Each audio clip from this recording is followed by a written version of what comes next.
表，不对表。国有国法，军有军规，不依规矩，难成方圆。她虽然是我尚未谋面的夫人，可她犯了我制定的军规，我袁不屈，赏罚分明。将军，您就饶了杜军医吧。对啊，将军，您就饶了杜军医吧。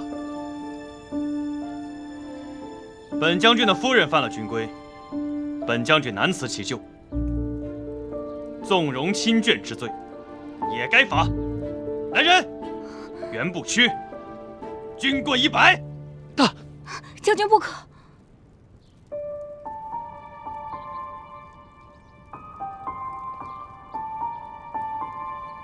你是我的夫人，我们本就是一体，我怎么能让你独自承受？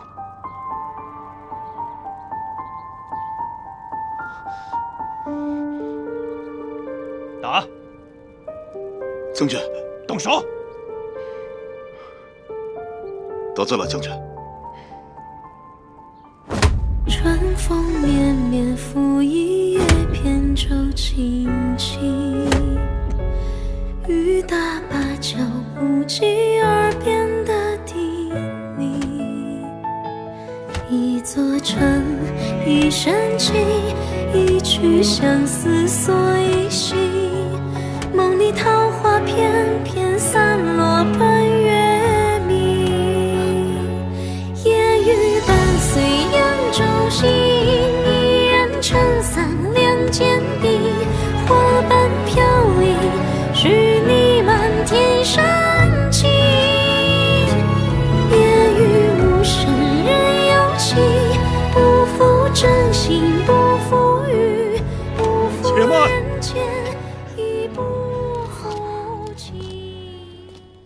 将军，老朽乃义军之军师，最是遵守军纪。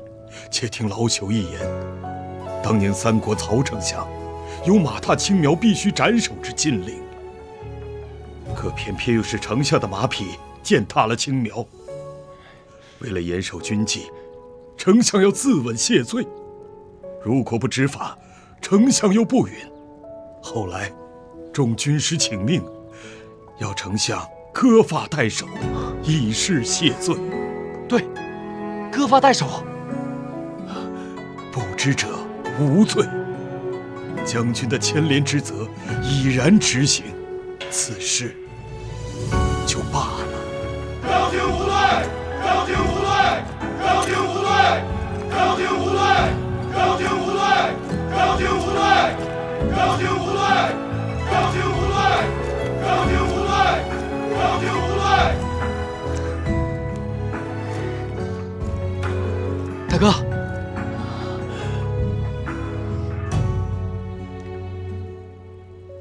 好，今日我就效仿三国曹孟德。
相思所依稀，梦里桃花片片散落半月明。夜雨伴随扬州行，一人撑伞两肩并，花瓣飘零。真没想到，将军夫人既是诸葛之侄，一骑良方，妥善亮出了自己的身份，还让嫔尉擦亮了双眼，认下你这个嫂嫂。有得亦有失，你看我这长发，不就被你无情的削去了？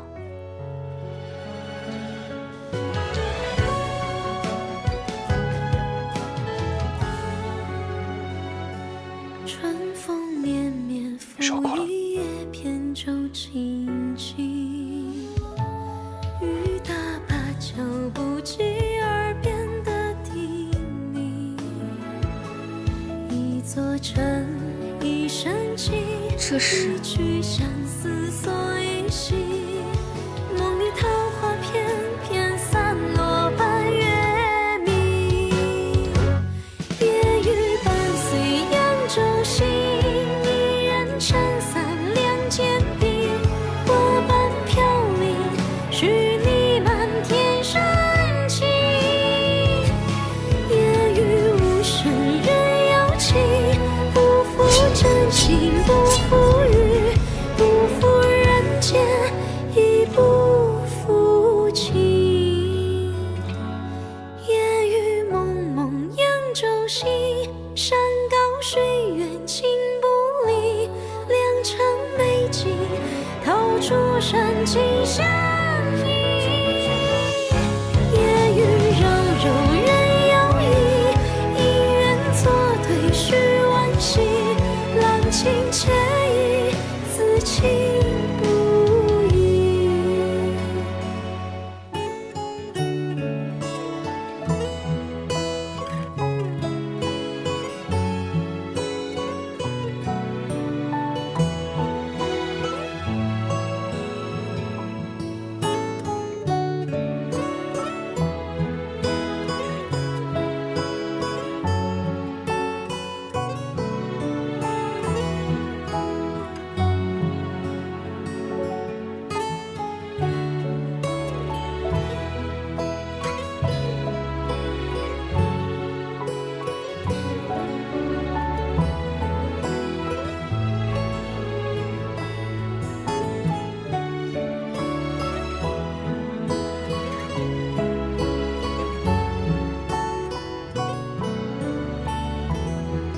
若谦，我给你收拾的差不多了，你过来看看还缺什么。秀媛，嗯，让你费心了。什么话？哦，对了，你等着。嗯。来试试，这是我给你新做的。这得花费不少的银两吧？这算什么呀？这2年我不在你身边，你自己也不知道置办2身新衣服，看着让人心疼。转2圈看看。确定是2圈？嗯。1圈，2圈。还不错嘛。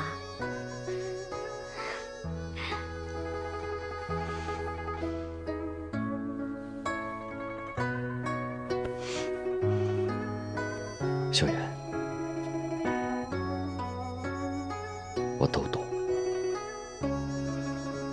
若谦，我有个事儿想和你商量。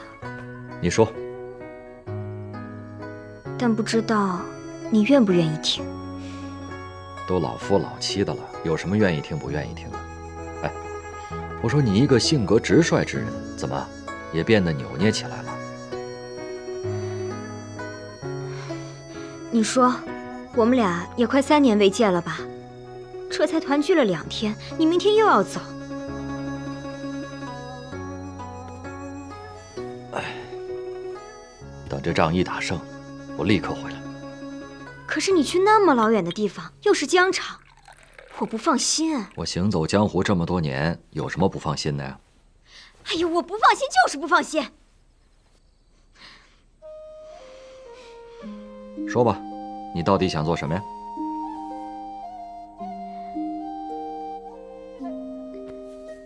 你带我也去吧。不行。怎么就不行了？这路上多一个伴，他怎么就不行啊？路途遥远，而且军中环境十分的恶劣，我是怕你受苦啊。我不怕。哎，袁将军他还颁布了一条军规，不得任何女子步入军营，否则格杀勿论。那你徒弟不是女的吗？我不是跟你说过吗？她是女扮男装。那我也女扮男装。不行，反正我说过，不行就是不行。现在已经有一个了，你再去不是添乱吗？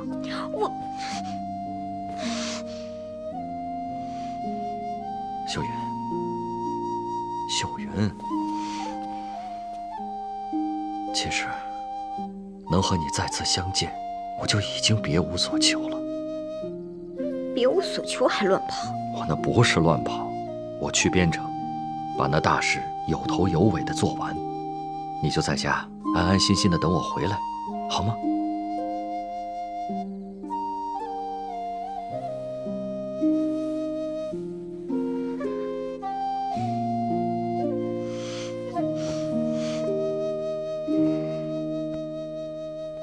爹娘，齐，你来的可真是时候啊！说吧，什么事？齐三公子来了。行，我们知道了。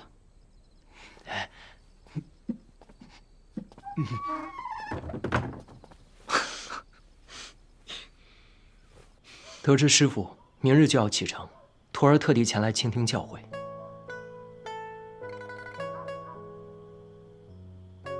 其实别的也没什么，只是那人阴险狡诈。你和玉虎虽然多次挫败他的阴谋诡计，但也不可总是兵来将挡，水来土埋，迫于招架。应该让你的祖母早日看清他的阴险嘴脸。师父言之有理，不过此人在祈福蛊惑人心已久，奶奶对他深信不疑，恐怕这逆耳之言听不进去啊。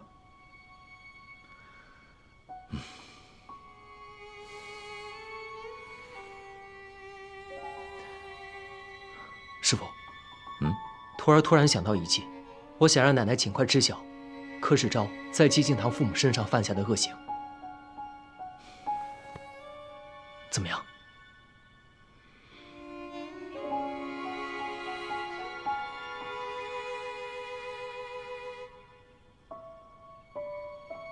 好计。天磊，我走了之后便可使此计。敬堂感念公子能出此计谋，恳请三公子早日为我九泉之下的父母报仇伸冤。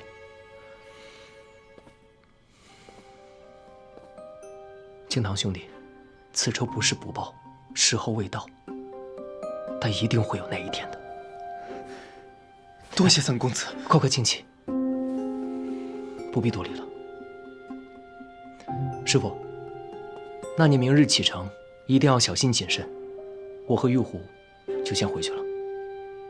师傅，一定要多保重。好，保重。早点回去休息吧。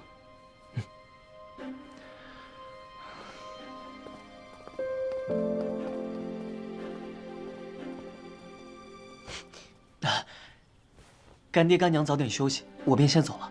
你也早点休息。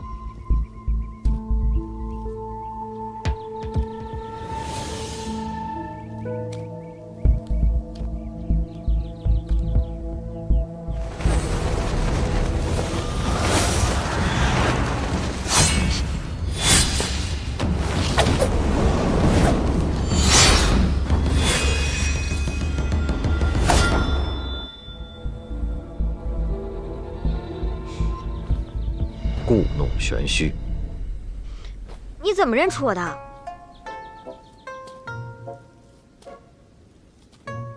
你化成灰啊，我也认得出来。不好玩，本来人家就是想让你试试我的功夫长进了没，这么早把人认出来，没意思。我早就知道你一直跟着我呢。怎么，真的要跟我一起去边城呢？那当然了。我从不说二话。可人家军营中有规定，不许女子入内。那我不住军营，我们到军营旁边找个房子住。那是军营，旁边哪有房子呀？反正我不管，你上哪我就上哪。我是真拿你没办法呀。你答应我去啦？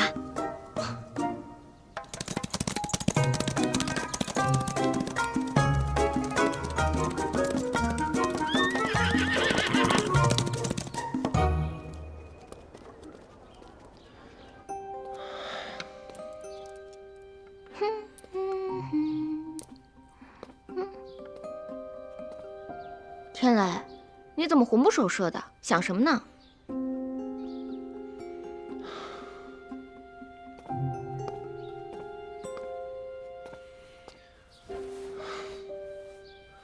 虽然师傅也赞同我们的计策，用这个方法，不仅可以让奶奶知道寂静堂一家被陷害之事，也能让她知道柯世昭的真实为人。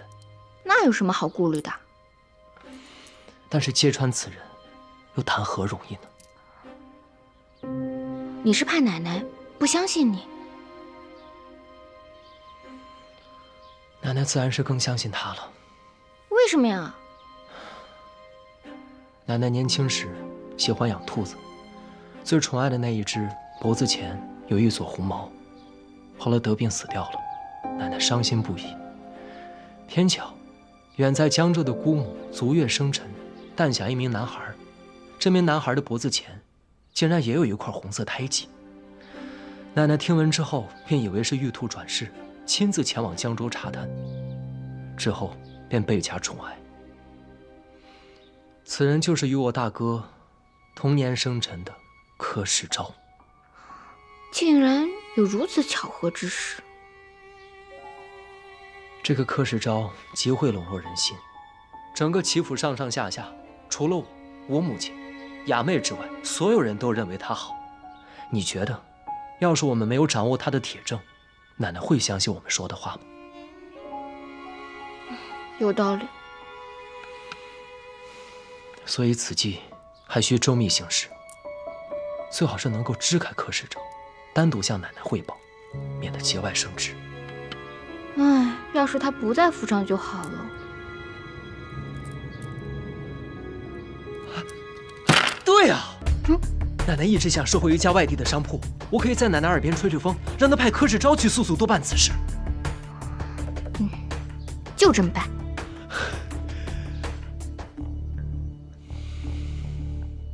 柯少爷，听说你要出门啊？老太君吩咐的事，不得不去。不过听老太君的口风，此事似乎是三少爷提出来的，才让我去收了那商行。这三少爷一向不过问生意上的事情，这次都是怎么了？还有那个三少奶奶也不是个省油的灯，搞不好这一次就是他们二人的诡计。小巧，我此次出门在外，府里的上上下下，你要好好留点心。老太君来了。小巧啊，你身为老太君身边的人，我都记得清清楚楚，你怎会忘了呢？老太君曾多次说过，人前爱争长与短，人后必然话是非。你以后所有不顺心的事，一定只可以跟老太君讲，不可以人前人后的乱讲，记住没有？是，柯少爷，我知道了。还有啊，哎呀，你走了。还有，我走之后，这府里的上上下下一定要多留点人盯着，还有三少爷那边也要留点心。你看，轿子已经备好了。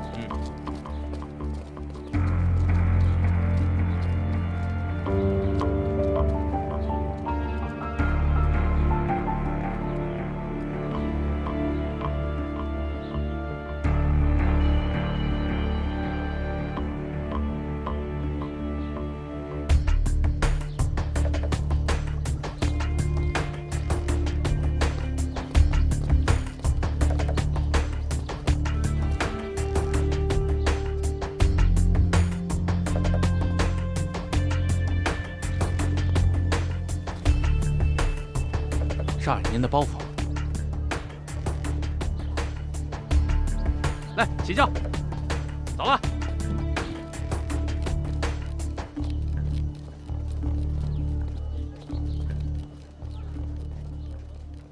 天磊啊，找奶奶有什么事吗？奶奶，最近咱们这儿来了一个戏班，叫鸾喜班，他们演的剧目，我们连听都没听说过呢。现在已经唱红了整个林州城。行吧，那就把这个戏班请到齐府来，为齐府的老老少少专门演上一场，可好？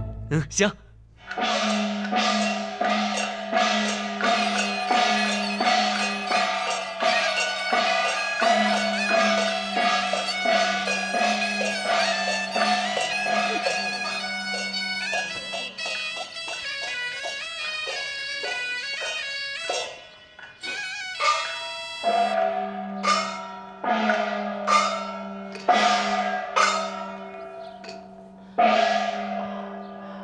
二老爹娘在此休息片刻，带去早晚随来。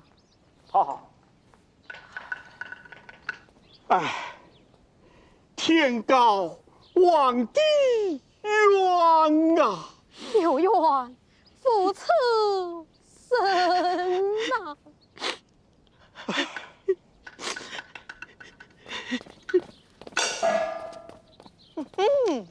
你们逃得出江州，却逃不出我的手掌。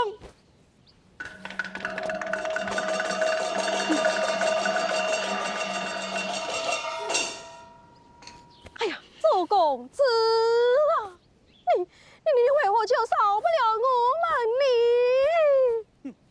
阴曹地府，讲理去吧！上。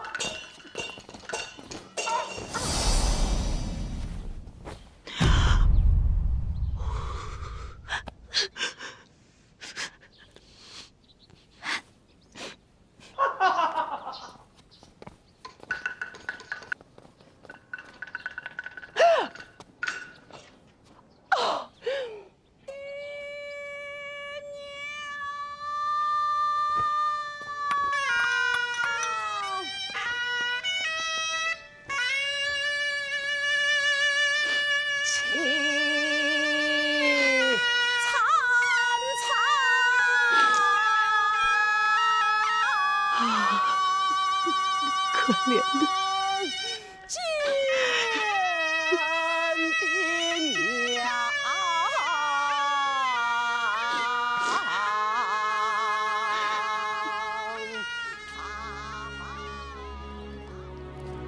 哎呀，好了，奶奶，您别哭了，这哭坏了身子可不好。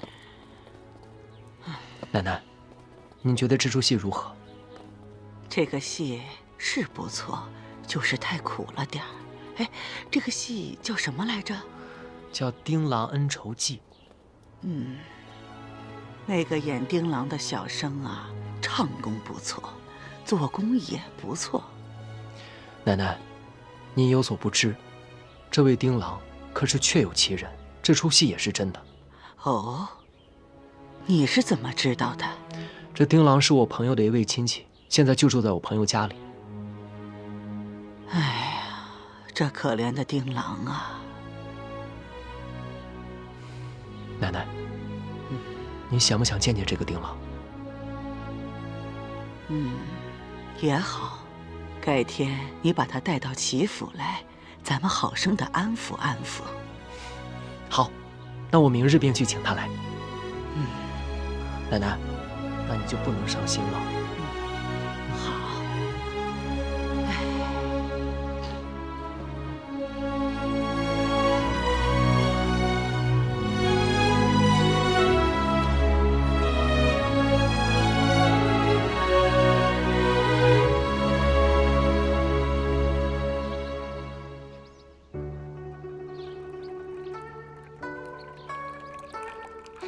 奶奶，我新寻得了好茶，一会儿让小巧姐跟着小喜去取。小巧姐烹茶的手艺，您是最满意了。等泡好茶，给您好好尝尝。好，行。小巧姐，随我来吧。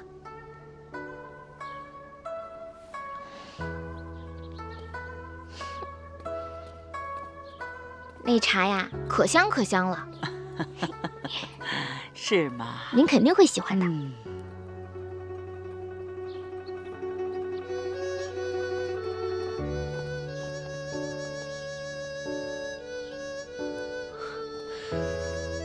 奶奶，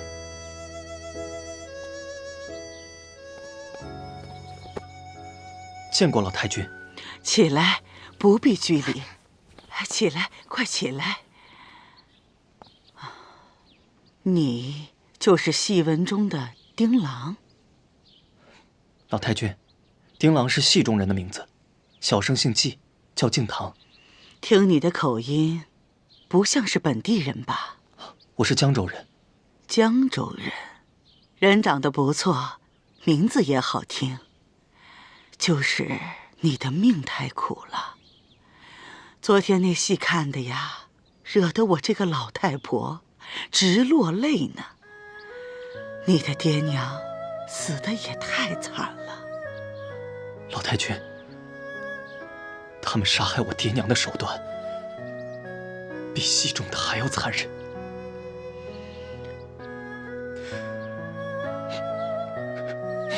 别难过，别难过了。既然如此，那我就问问你，为什么不把真实的情况写到戏里，让大家都知道呢？戏班班主怕惹祸，只能真真假假，虚虚实实。况且我爹的冤屈，也不是一场戏可以说明的。戏说不明白，嘴能说明白吧？老太君，那戏里的周世彪是借刀杀人，可那江州的周世彪是用毒计害人，心狠，手更辣。他们为什么要缠着你家呢？江州城东有一恶霸，恶贯满盈，坏事做尽，而他的儿子周世彪，跟他比起来是有过之而无不及，人称玉面郎君。我们家在城西经营着一家药馆，本来与他们周家毫无瓜葛，可万万没想到，还是被那恶人盯上了。那他们有何图谋？他们看上了我们季家的药馆，那是块生意兴隆的风水宝地。起初，只是派人出价收购，我爹爹一口回绝了。后来他心有不甘，便想出了一条丧尽天良的毒计。毒计？什么毒计？奶奶，您先别急，听他慢慢说。好，你慢慢说。那恶人周世彪一心想要我家的地，但是又不能从城东到城西去强抢，于是便挖空心思的陷害我家。直到有一天，他在江州的大街上东游西逛，看到了一对乞丐母子坐在街头乞讨，心中突然冒出一个毒计。他别有用心地走到乞丐母子面前，说这乞丐母子的样貌像是他家一个什么远亲。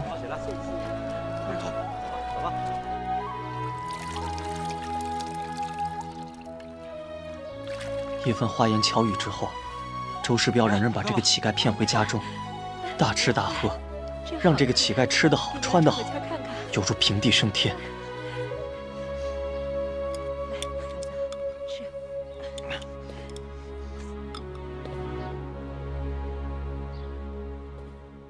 如此，他也就乐得跟在周世彪身后收租讨债，狐假虎威，当了一个衣来伸手、饭来张口的甩手公子。这个乞丐在周世彪家中一住就是半年。有一天，这个乞丐公子偶然得了小病，周世彪便请了个郎中给乞丐把脉瞧病，开了药方。乞丐公子便拿着这张药方到我家的药店去抓药。为人朴实的爹爹，万万也没有想到其中有鬼。他按照药方抓了药，给了这个乞丐公子。公子，你拿好。谢谢少爷。之后，周世彪又派人偷偷将真药换成了毒药。乞丐公子喝下去之后，顿时七窍流血，一命呜呼。贩卖假药，谋财害命，跟我见官！怎么可能呢？我们这家药铺一向卖的都是货真价实的药。快走！周世彪让他的手下抬着乞丐公子的尸体到我家店门口大吵大闹。爹爹和他们理论，可是这帮恶奴蛮不讲理，硬说爹抓错了药，害死了乞丐公子。他们不由分说地把爹拖进了衙门。收了周世彪贿赂的县官，用酷刑逼我爹爹招供。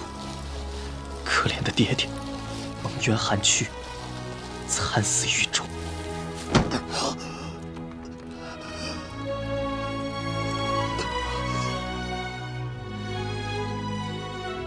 这个恶人丧尽天良，用无辜乞丐的性命嫁祸你家药铺，谋财害命。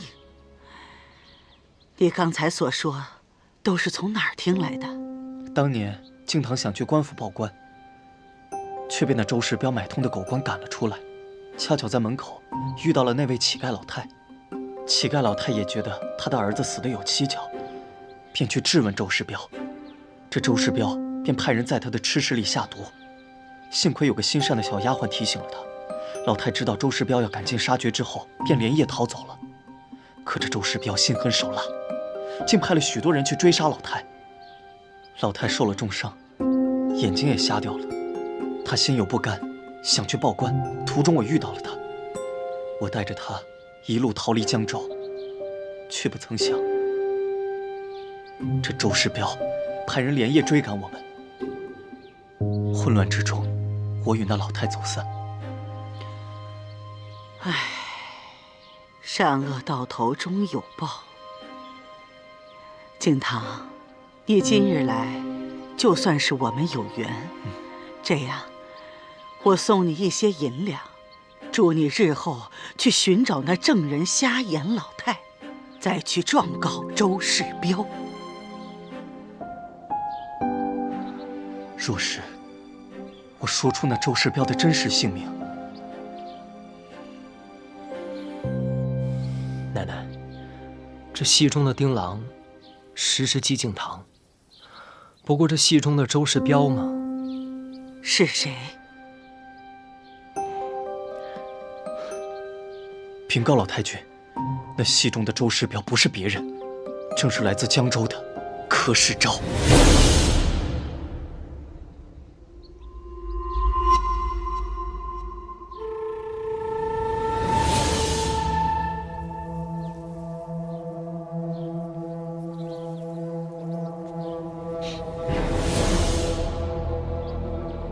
你究竟是何人？我是江州季家药馆掌柜之子季敬堂。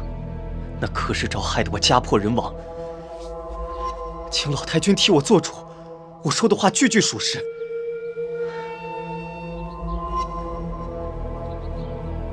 这是我爹临死之前亲手写的，连狱中的狱卒都动了恻隐之心，才将它转交给我。敬堂报官无门，又与老太走失，丢了人证。听闻七老太君您有仁爱之心，又慈善公正，定不能让那柯世昭毁了您齐家的名声啊！于是我才斗胆来见您，求您给我个公正。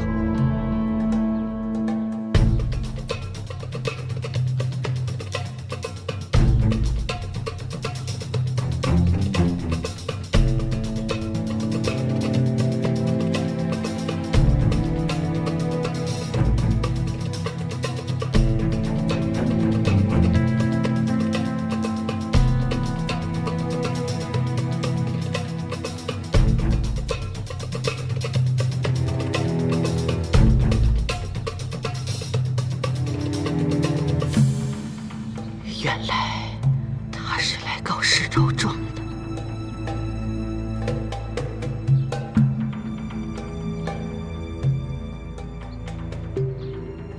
既然这个案子他官府都管不了，又没有证人，我一个商户老太太更不方便插手。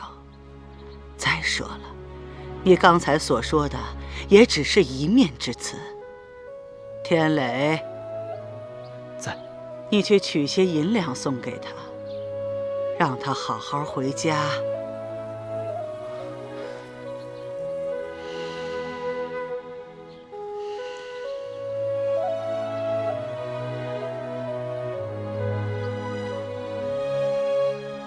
是。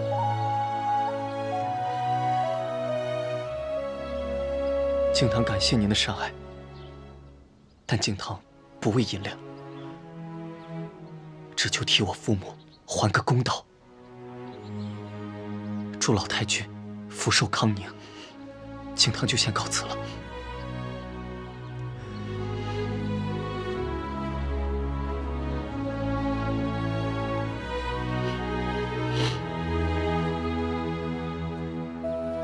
我去送送他。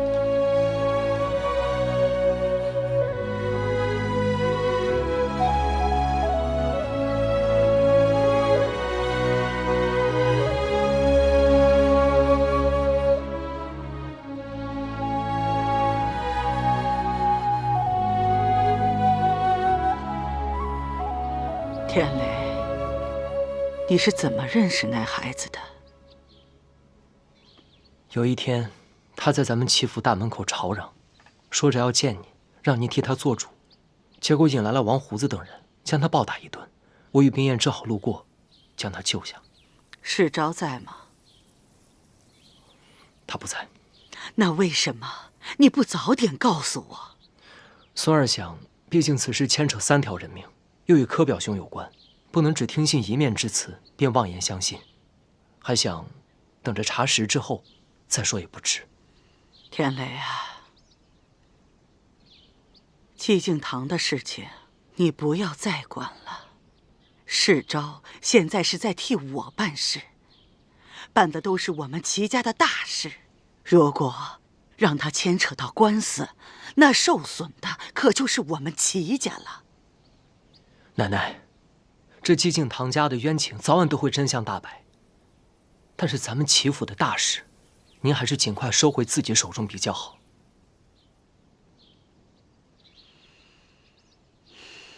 奶奶，这传说不可能空穴来风。这江州，我看也是个多事之地，会不会是因为柯表兄常驻江州，沾染了一些江州不好的风气，把厄运带给了咱们齐家呢？你不要胡说。孙儿没有胡说。若是咱们齐府没有厄运，为什么我的大哥会不明不白的一觉睡死？又为什么我的二哥会莫名其妙的被毒蛇咬死？为什么我的燕氏小妹会在一夜之间变成了哑巴？为什么齐府上上下下会说我齐三公子活不过25岁呢？天磊，你不要再说了。奶奶，孙儿不是要吓唬你，是咱们齐府当真有邪气啊！你不要再说了。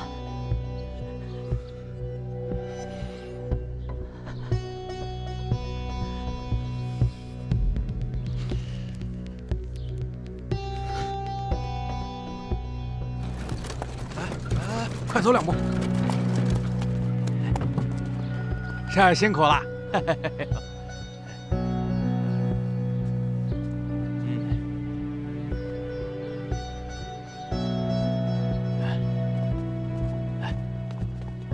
快点，少爷请。把药拿到后面去。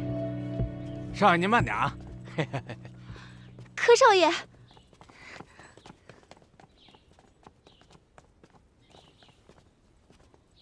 柯少爷，你总算回来了。回来了。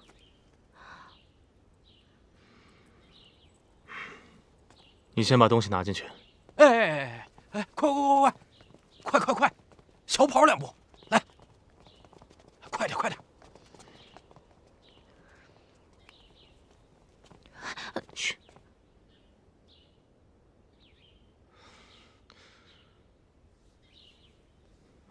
小巧，你来和我说说，我不在府中这几日，这府里都发生什么事了？那三少爷和三少奶奶给老太君请了戏班子来演戏。后来呢？第2天，我本陪在老太君身边，却被三少奶奶支开去烹茶。回来的时候，三少爷带着个少年在与老太君说话，老太君满脸不悦。小巧，你可有看清这少年长何模样？被三少奶奶带着匆匆的走了，我站得又远，看不清楚。反正17、18岁，人挺精干的，块头不大，白白净净的，看穿戴倒像是外地来的。小巧啊，你为什么不好好盯着他们呀？我怕被三少奶奶看见，她鬼着呢。打死他！对了，那人就是那天门口挨打那小子。又是他。小巧，你告诉我，你可知他向老太君说了些什么？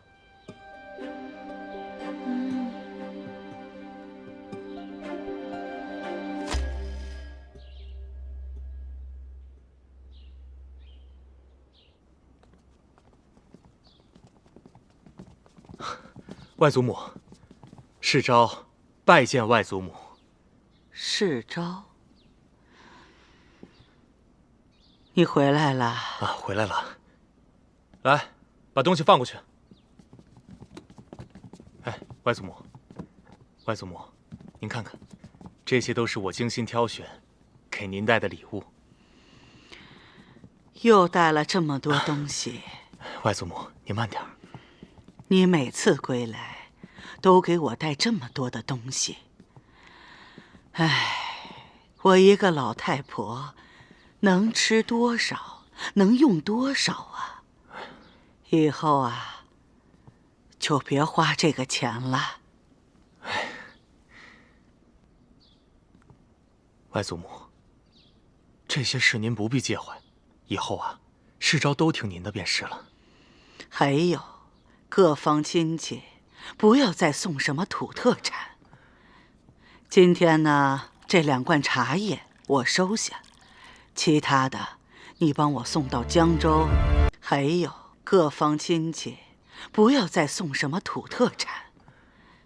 今天呢，这2罐茶叶我收下，其他的你帮我送到江州。你母亲那儿就说是我送给她的礼品。是，外祖母，都听您的便是。来，喝茶。坐下吧。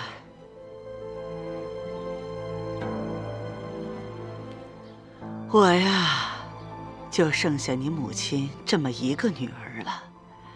多年不见，十分想念，所以我想到江州去看看他。外祖母，您年纪大了，腿脚多有不便的，不妨让他来林州看您。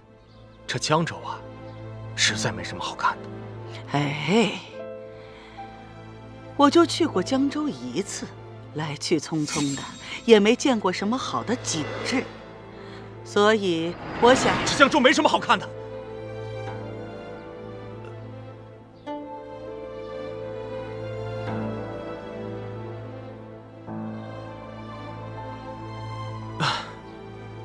外祖母，实话跟您讲，这江州的确是我的故乡，虽然不算是什么风雨之乡，但确实也是一个富庶之地啊。可惜，这江州民风不好，多处泼妇刁民，实在是令人感慨呀。不对呀，当年你父亲在江州是有头有脸的人物，那些鸡鸣狗盗之徒，怎么敢招惹你柯家呢？正是因为我父亲有此背景，还为人正直，眼里从来揉不得沙子，所以宿敌、仇人也多。而如今他已经不在了，可就是有这么一些奸佞小人，喜欢恶意造谣、肆意诽谤。就这样，一传十，十传百的，我们柯家这好好的名声，全都给传坏了。原来江州是这么一个情况，看来此事也不可听一面之词，还需从长计议。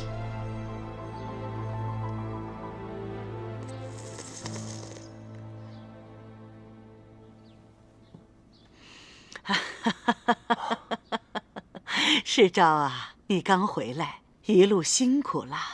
等你休息好了，再来给祖母讲讲外面的一路风景。是，外祖母。那世昭，先行告退。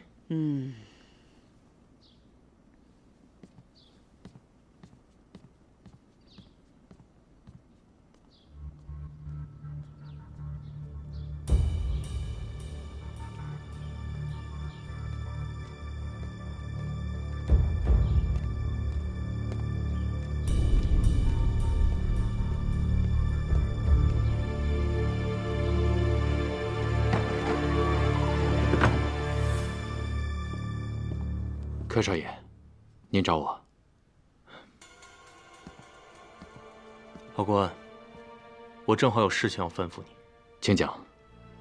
江州有一位瞎眼老妇乞丐，我要你带着兄弟们暗中查访，找到最好的时机，除掉他。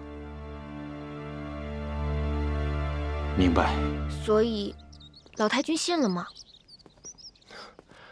方才老太君找柯世昭问话，柯世昭出来只是神色坦然。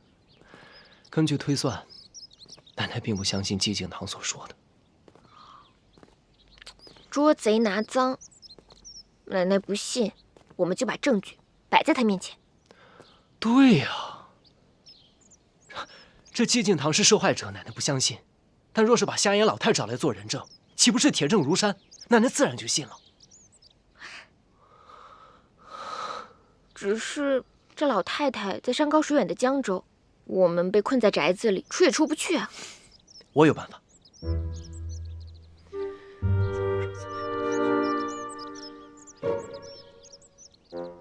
那太好了，我可以说。小声点，我的姑奶奶。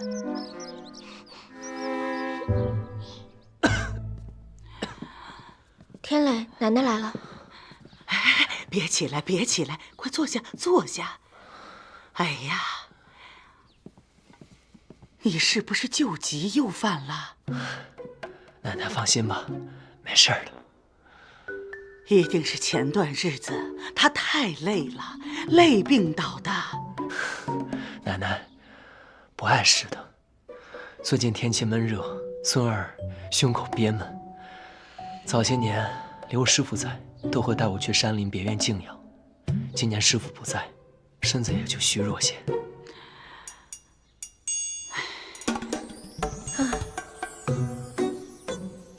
奶奶，要不就由我陪着天磊一起去别院小住几日。听天磊说，那里山清水秀，空气清新，或许对养病有好处。我怕，若是等着刘若谦师傅回来，天磊不知道要变成什么样子了。也好，要不这样吧，让你表哥派人送你们俩过去。奶奶，表哥他还要打理咱们齐府的生意，公务繁忙，就别再劳他费心了。有冰燕陪我，一切都会处理得妥妥当当。冰燕呐，那我就把天磊托付给你了啊！奶奶，您就放心吧。哦，对了，奶奶，我见叶生妹妹整日闷在房里，能不能把她也带上啊？那个别院清新又安静，方便她散心。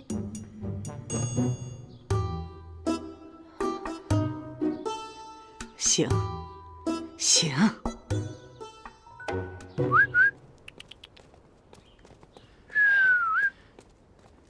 少爷，看来三公子病得确实不轻啊。不可以大意。你的人靠谱吗？放心吧，我的人绝对靠谱。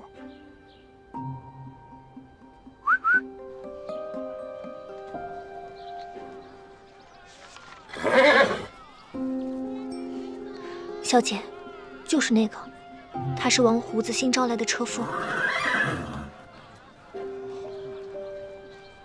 狗腿子！不急，将计就计。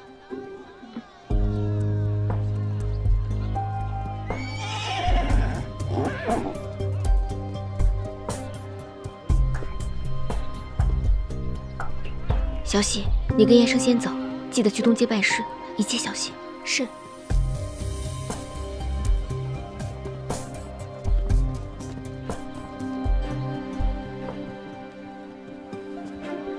从东街走，出发。是。赶紧出发！去。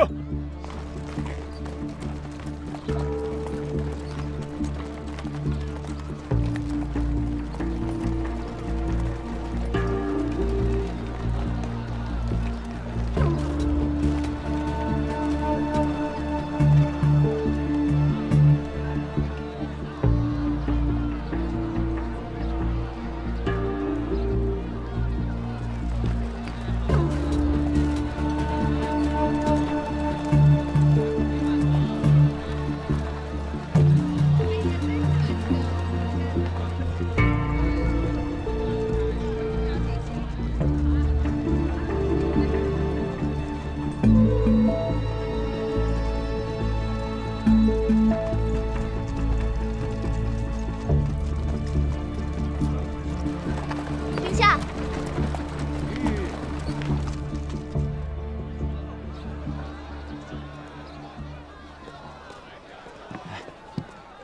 三少爷的补药还差了几副，我去药铺抓了带上，免得别院私下没有药铺，耽误了三少爷养病。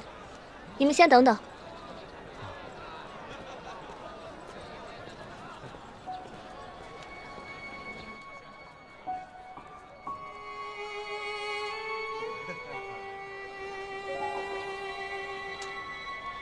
兄弟，来，帮我看会儿马，我去拉肚子，好不好？一会儿就回来。快点啊！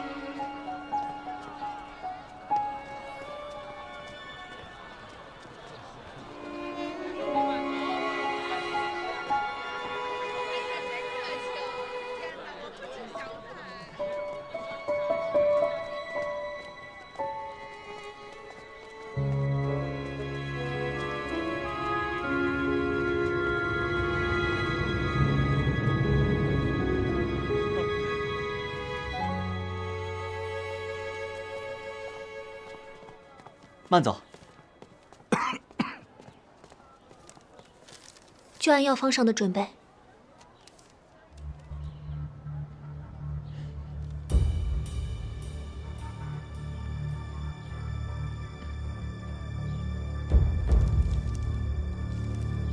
好，这是您的药，5两纹银。哎。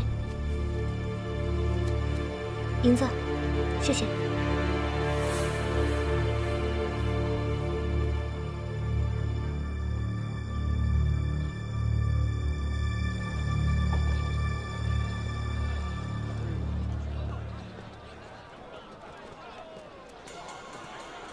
哎，药抓好了。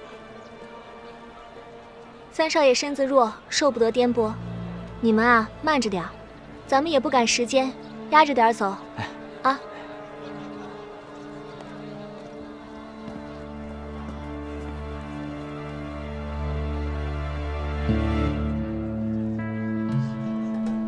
慢着点走啊！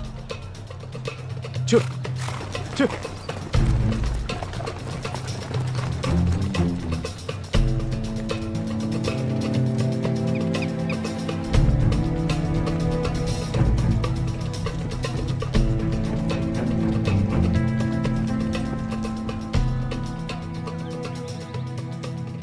我与三少奶奶在这内房当中养病，尔等不要打扰。你们便守在这大门口，住在偏房中即可。如有不听命的，待我们回府之后，三少爷禀明老太君，肯定会重罚，并且打发你们出府。听明白了吗？明白。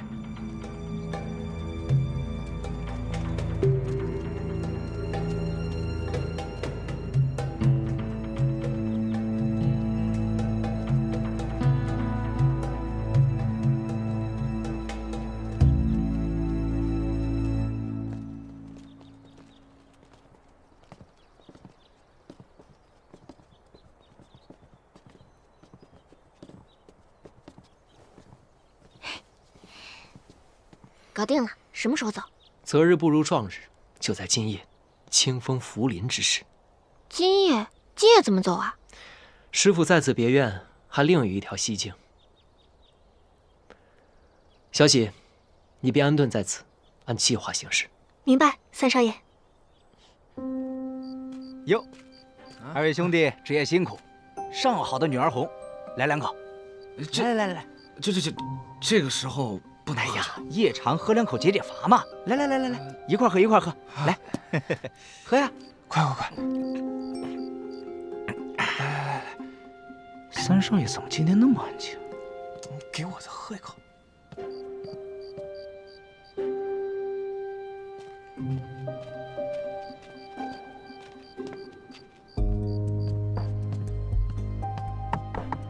三少爷、三少奶奶，吃点点心吧。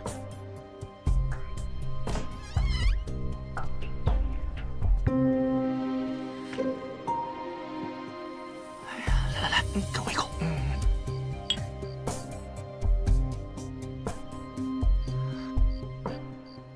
谢了，多谢啊！没事，辛苦啊！慢走啊，慢走啊！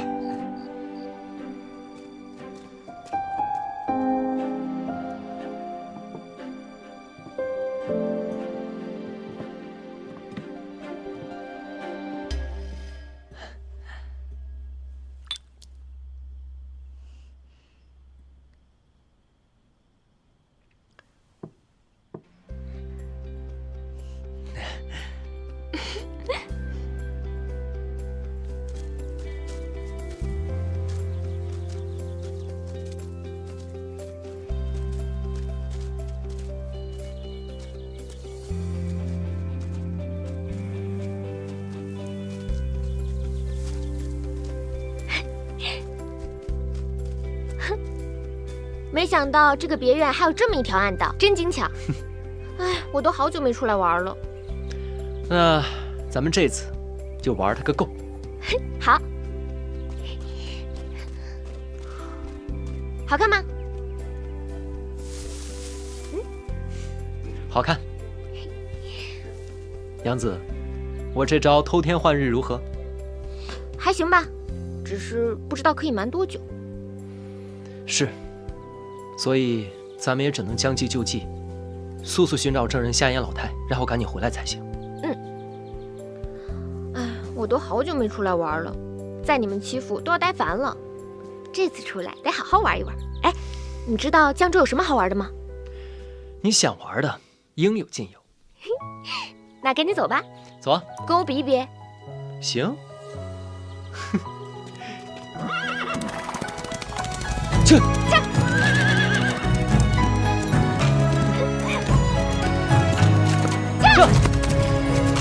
夜色太寂寥，忆起两人之俊俏，一阵相思空念你的妙。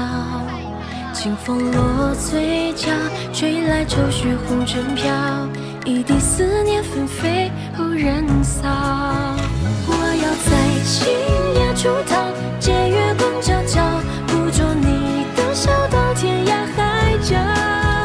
举上夜色千万飘，和着思念熬出缕缕情丝之间绕。我要在今夜醉倒，半月光皎皎，想念你我喜欢这个。好一地动山摇，喝一口美酒良宵，喝着相思药，梦里和你一起等破晓。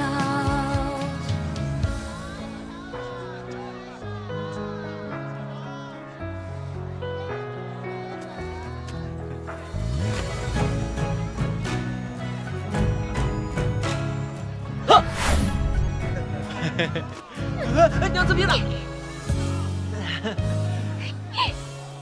哎，让你吓我！娘子，哎，去那边，去那边。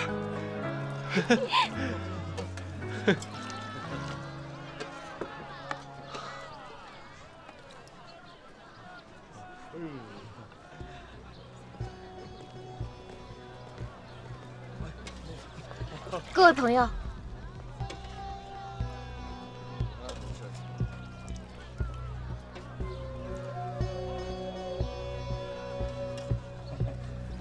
江湖九流聚兄弟，出门在外靠朋友，顺风耳、千里眼、欲寻宝驹、找马眼。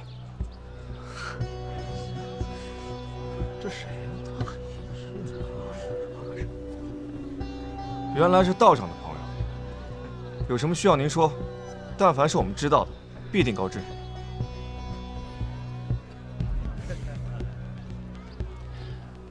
诸位兄弟，你们可否认识一位瞎眼老太，年约50岁左右？他的儿子也曾做过乞丐，还曾跟随贵人逍遥过一段时间，却在1年前离奇的死了。朋友，这单生意我做不了。酬劳可谈。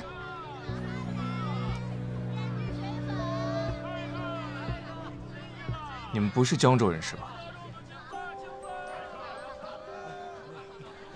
的确不是江州人士，但俗话说，在外靠朋友，请各位兄弟卖点面子，给些消息。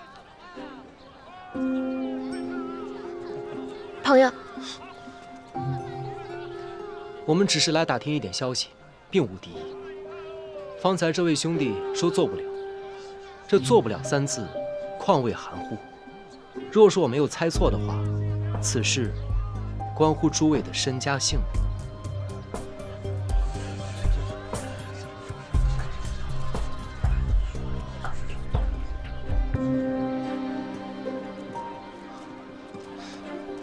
2位贵人睿智，我等不便趟这趟浑水，还请2位朋友莫要再逗留，离开此地。兄弟，你不便说，我们也就不问了。这些钱财，你拿着，给诸位兄弟分一分，买些吃食。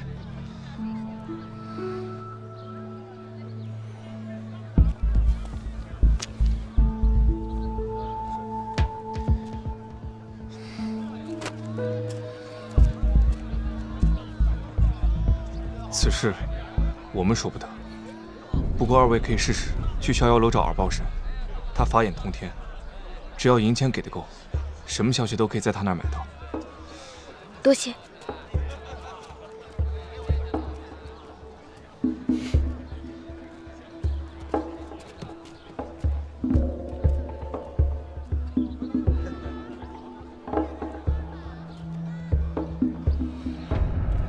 官爷，刚才有对年轻夫妇打探那个老太的消息。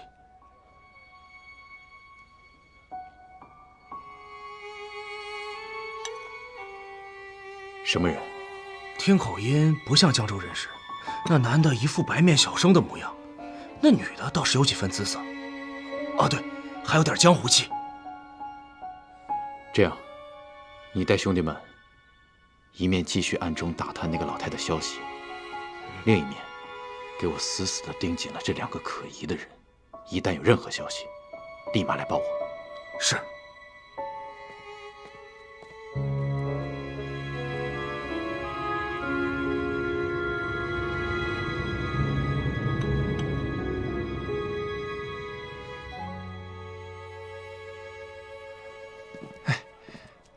客官，请。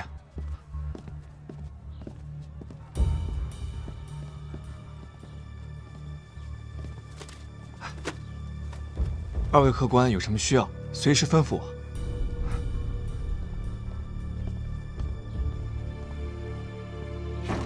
哎呦，王公子，好久没来了呀！多赢点，多赢点。那儿呢？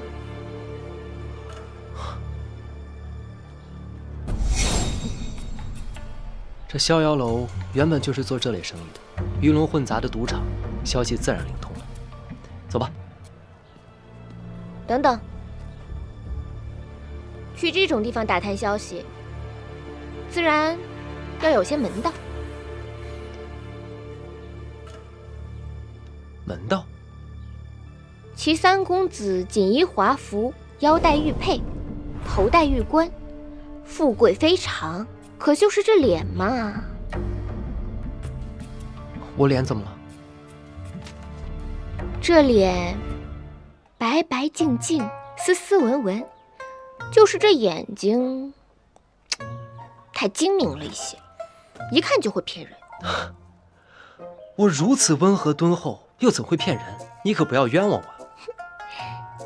可是我这法子就得要会骗人。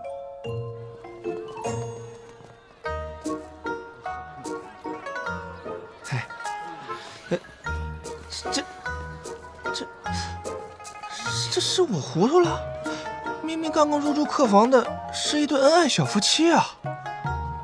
哎，你可要记住了，从现在开始呢，你就是鲜少出门的阔少，人傻钱多的富家子，反正不能把你的精明劲儿给露出来了。哎，小生初次进城，虽然家财万贯，但也只知知乎者也。今日偷跑出来，想找个乐子。就这样，就这样。哎，那你也要记好了，你现在就是地痞无赖小流氓，可千万要小心谨慎。如遇凶险，我一摸鼻子，你便要小心收敛。嗯，记住了，走吧。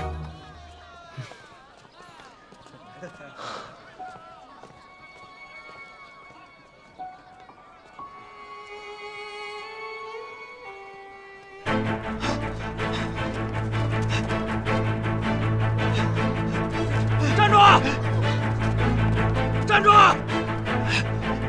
追他！站住！别跑，乞丐！别跑！站住啊！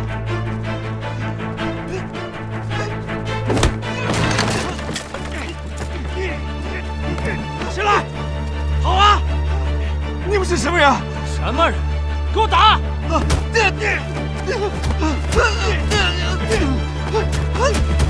看什么看啊！大人饶命！大人饶命！大人饶命！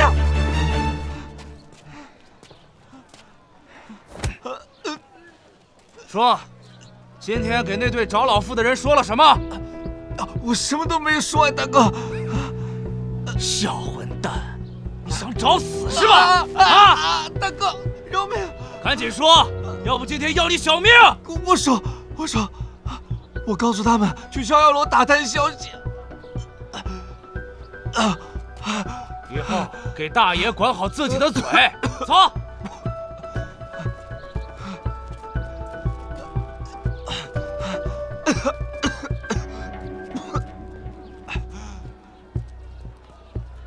这位公子，看您贵气逼人，紫气东来，今日定能财源滚滚啊！公子，里边请，玩两手，瞧瞧。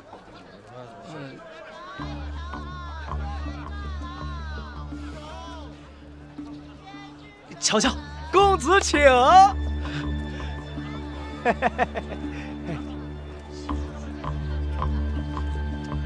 请。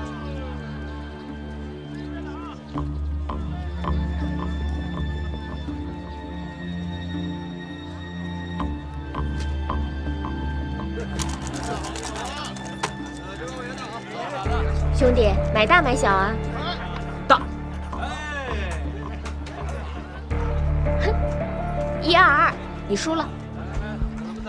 大哥厉害，小生佩服。再来一局吧。好。我还压大。下好离手，下好离手。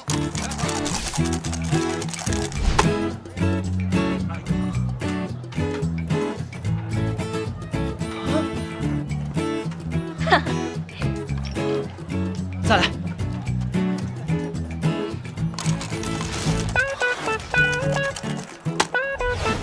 哈哈哈！输了，你今天运气不好。怎么还要来？你这次输了，身上这件衣服可就保不住了。来。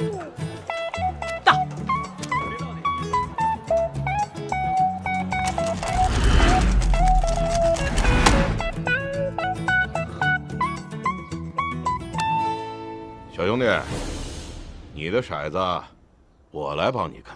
哼，爷爷，我今天手气好得很，不需要。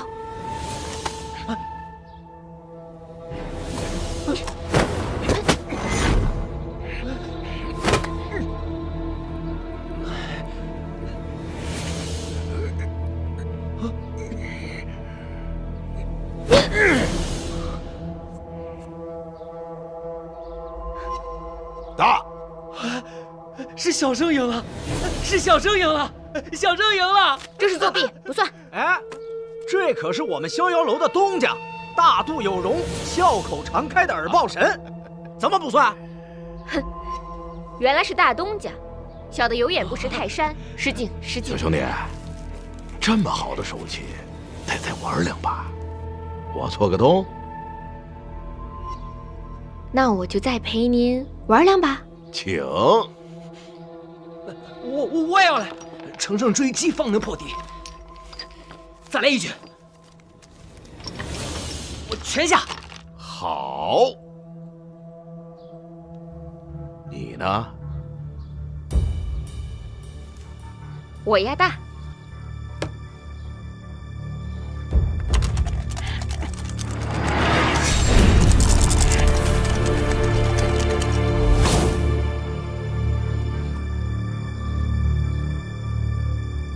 3个1，豹子，庄家通吃，胜。好嘞！嘿，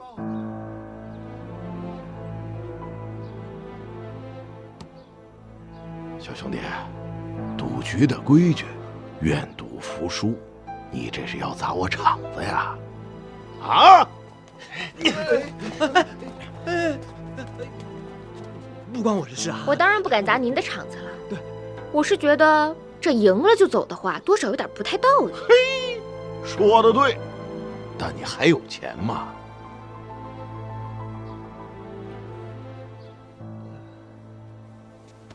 哎，那是家中长辈所赐。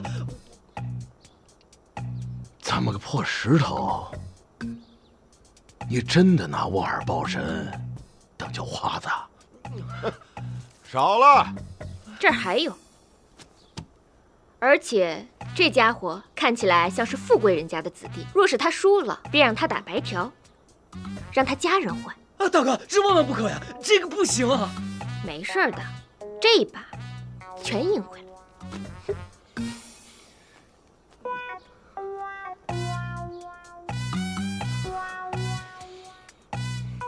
行，好，有胆识。我耳报神开门做生意，来者不拒。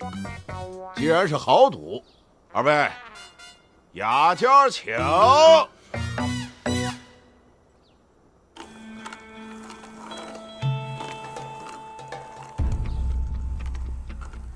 慢着，你我二人皆是赌场老手，我看这一局谁掷骰子都不合适，要不挑个新手如何？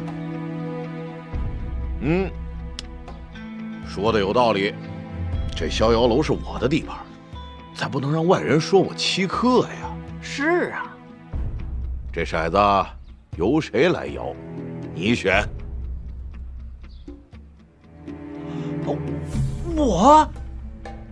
我不行的，小郑只会执笔写字，不会这些东西，我不懂。哎，不会就对了。你来摇。兄弟，看你了。我试试。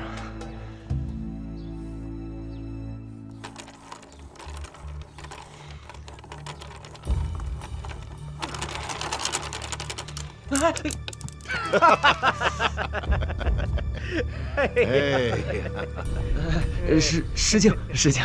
无妨。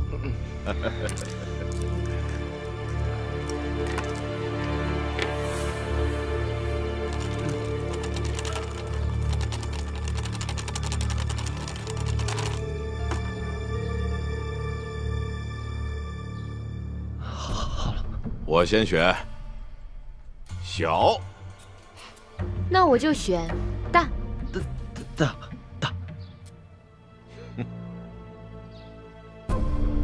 慢着，二豹神，我跟这位兄台可是赌上了全部身家，不知道您赌什么？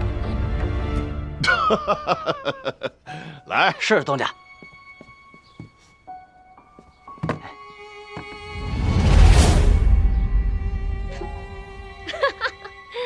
二豹神，我们兄弟二人可是赌上了全部身家，您就这么些银子，怕是有些小气了吧？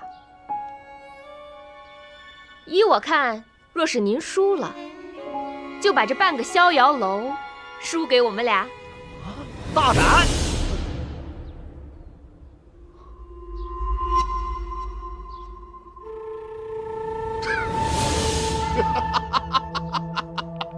好大的口气啊！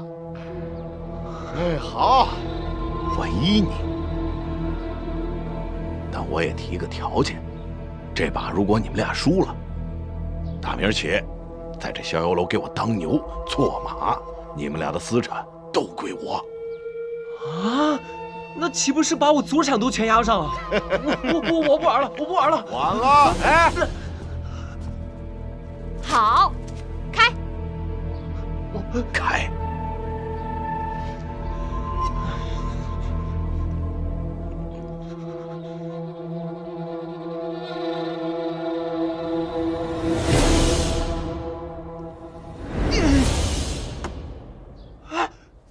我赢了，我们赢了！不可能，我明明吩咐他，吩咐人把这骰子动了手脚。胡说！这骰子难道是刚才掉到地上的时候？失敬。是你换了。您的骰子在这儿。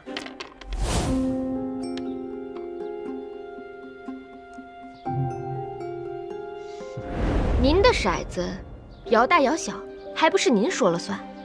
我们二人怎么会这么傻，把自己的身家性命全押上？二豹神，你这半个逍遥楼以后就归我们管了。你们究竟是什么人？我们也无心为难二豹神您，只是听二豹神耳听八方，任何消息都逃不过你的眼睛，所以特地来此跟您询个消息。问。我们再找一位瞎眼老太人，想必以您的神通，已经知道他是谁，在哪儿了吧？早就听丐帮的兄弟说，有2个人在外边瞎打听，就是你们俩。耳豹神果然神通广大，我们二人也知道，此事背后牵连颇多，才斗胆拿着半个逍遥楼来跟您换消息。若是您肯帮忙，刚才这赌局便不作数了，这逍遥楼也还是您的逍遥楼。我尔报神敢输，你们2个外地来的小子敢拿吗？您大可以杀了我们2人了事。不过，刚才楼下的赌徒也都看见我们上了楼，如若没有安然出去，我安排的人会去报官。我知道以您的手段平复得了官府，不过因为这样一个小事摊上一宗麻烦，这不值当。况且，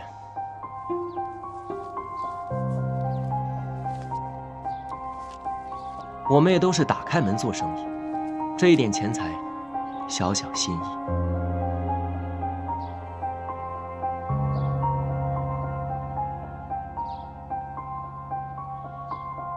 罢了，我尔报神本来就是卖消息的，愿赌服输。你们要找的人在白雀庵。多谢前辈，晚辈属实迫不得已，还望前辈海涵。不必了，拿人钱财与人消灾，你2人速速离去吧。晚了，恐怕要节外生枝。多谢。官爷，他们已经查出瞎眼老太在白雀庵中，务必办好，否则我拿你试问。是。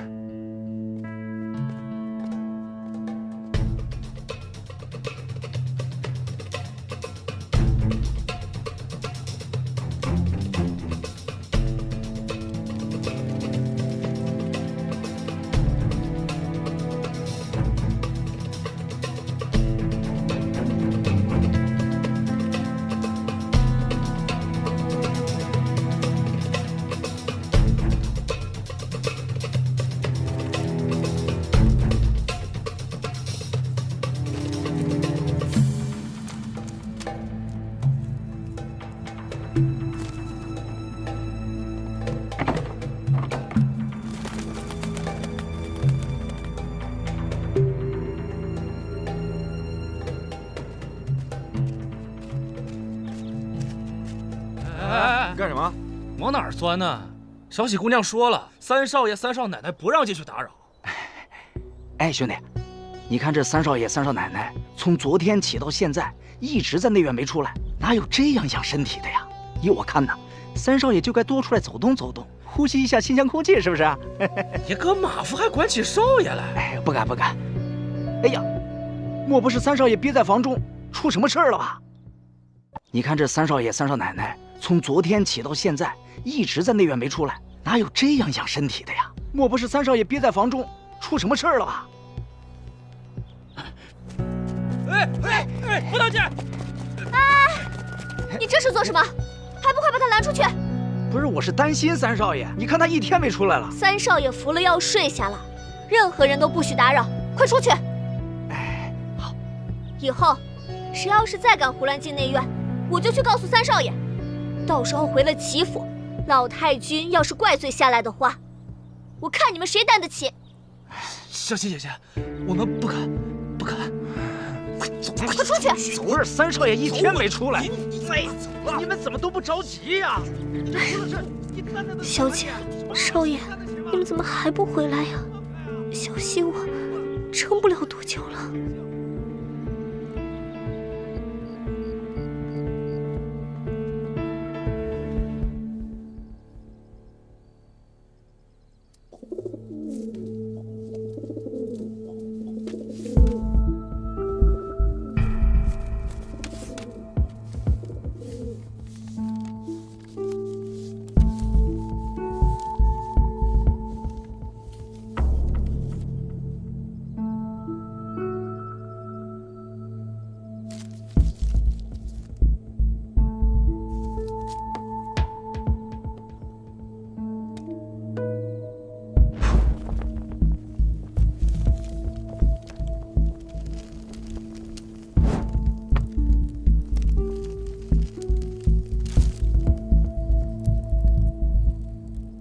少爷，少爷，喊什么？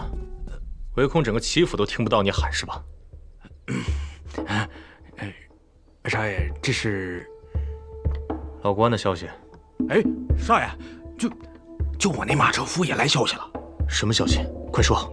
就那马车夫说吧，就三少爷和三少奶奶在别院中，然后终日在内院里面，这大门不出二门不迈，也不露个脸，就他那小丫头在门口守着，也不让见人，也不知道在搞什么鬼啊。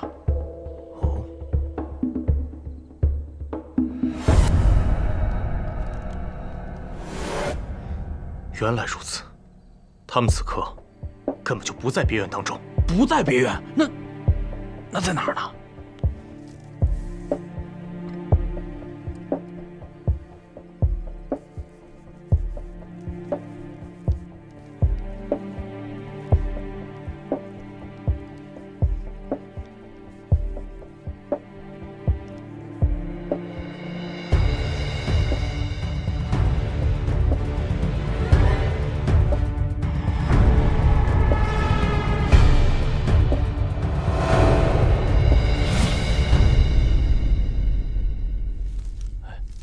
去，把消息给老关传过去。是。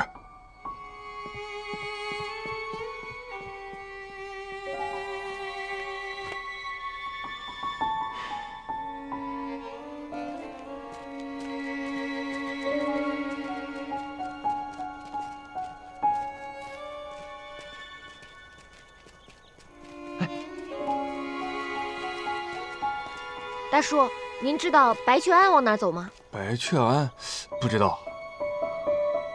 多谢。哎。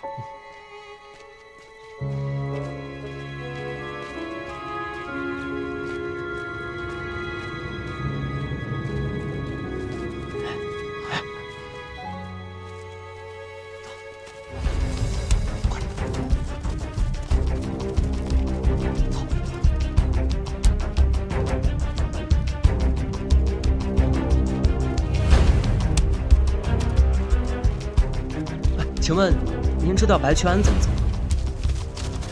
白雀庵呀，你们顺着这条山路一直走，再向东行，半山腰上就是了。多谢。不用谢。走。走走。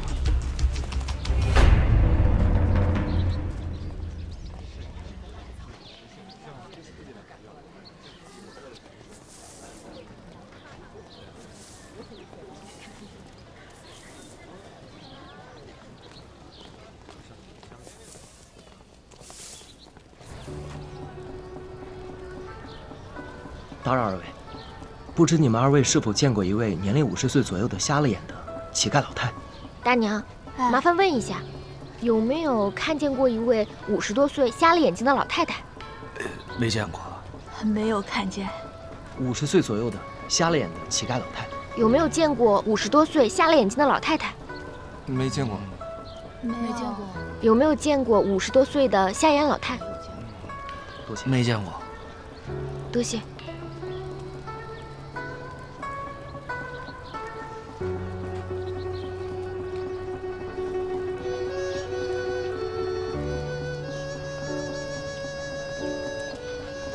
难道是这耳报神给的消息有误吗？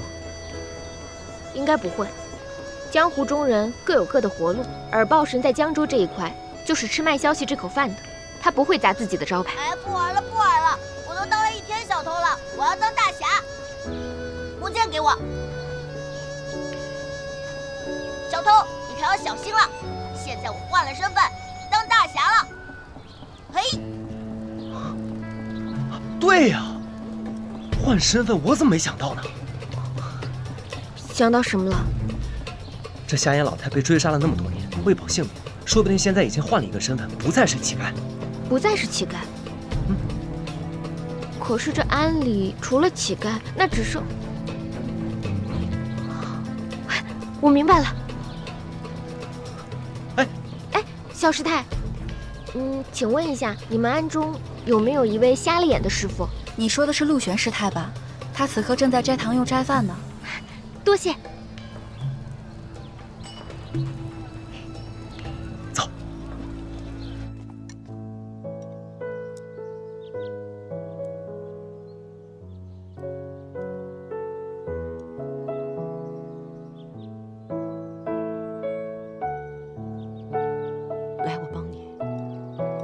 多吃点这野菜啊。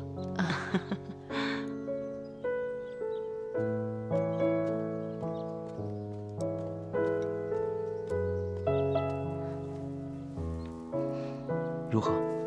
打听到了，师傅法号陆玄，去年刚到暗中来剃度，在此之前无依无靠，四处流浪。那就8九不离十了，就是他。走。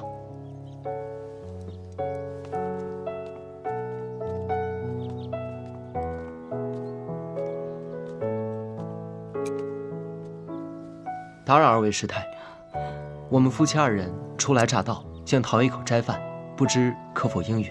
啊，2位施主，快快请坐。多谢，多谢。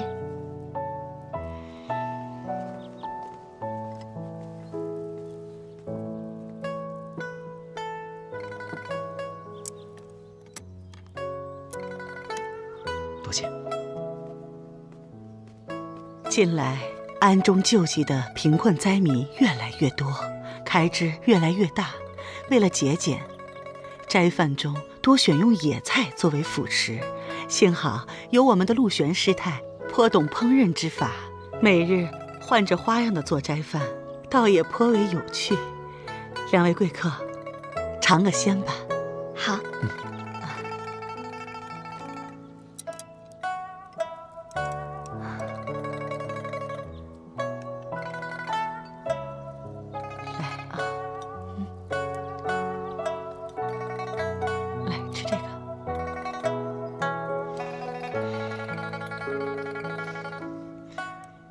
没想到这区区野菜，竟然也能做出如此美味。全林州的厨子都做不出这样的美味。来，再点菜啊，再吃点这个。来，给。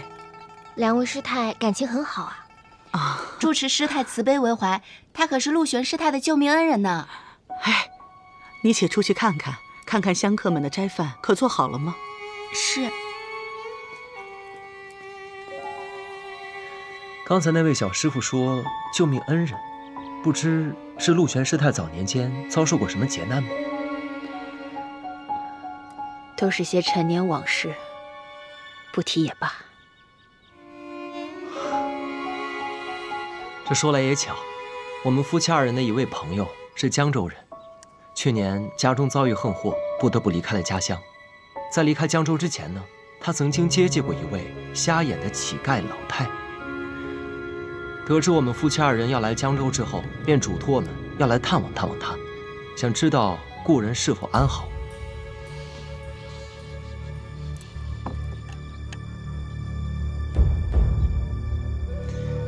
我的这位朋友名唤寂静堂。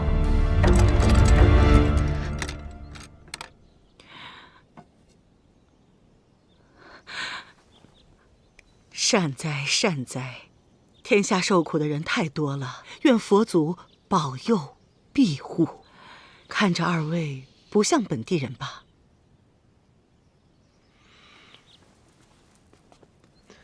晚辈姓齐，林州人，家中排行第3。姓齐。师太，我们知道，您就是当年瞎了眼睛的老太太。我夫君是齐家3公子，这一次特地来江州，就是来寻您的。残害您儿子的人，在江州横行霸道，在齐家也作恶多端。我们想告发他，惩举他，却苦于没有证据。您跟我们回到林州去当人证吧，去把他的恶行说出来，我们一起收拾他。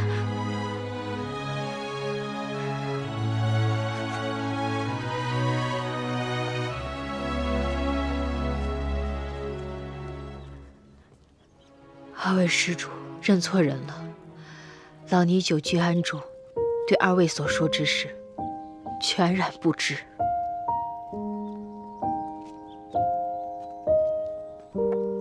师太，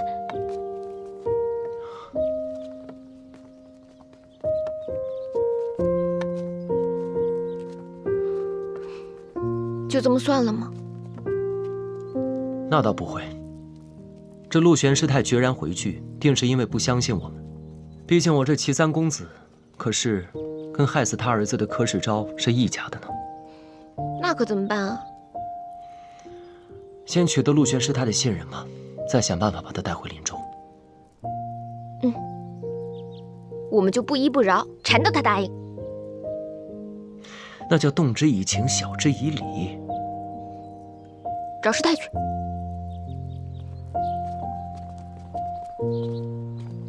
哎，这位小师傅，阿弥陀佛，你可见到陆玄师太了？去后山了。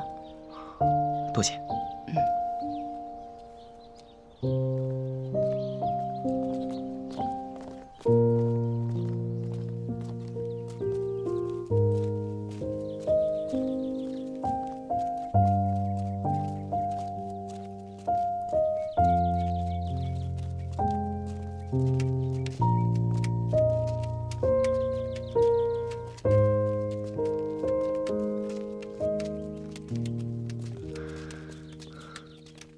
师太，我们是齐家夫妇。二位施主，请回吧。你们认错人了，我不是你们要找的那位。师太，我知道您还是不肯信任我们，我们也深深为您和您儿子的事感到痛心。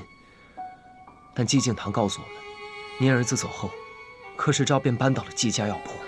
阿弥陀佛，作孽呀！老尼每日会为你所说的那位苦主诵经超度，愿他来世多生个好人家。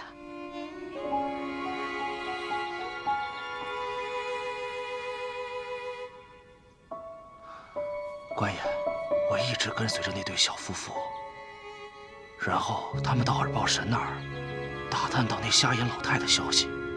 如果我没猜错的话，这个老尼姑就是当年的瞎眼老太。耳报神的消息不可能有错的。柯少爷寻了她很久，没想到这个老太婆竟然躲在这儿。咱们还真是得感谢他们俩，帮了咱们大忙。按照柯少爷的吩咐，杀了灭口。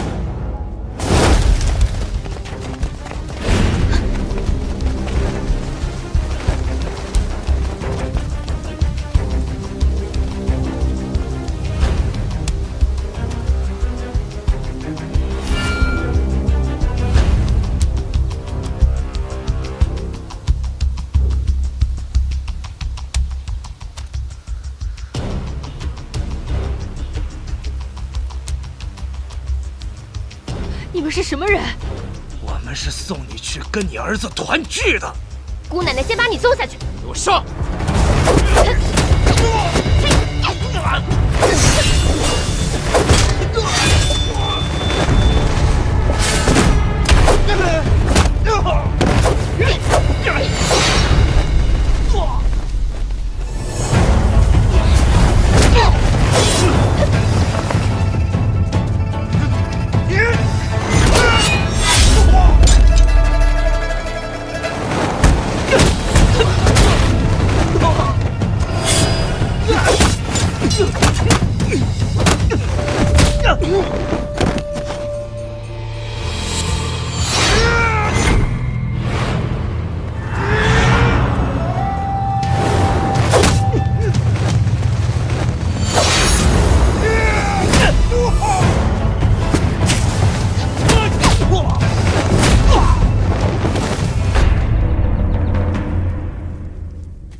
师太，您没事吧？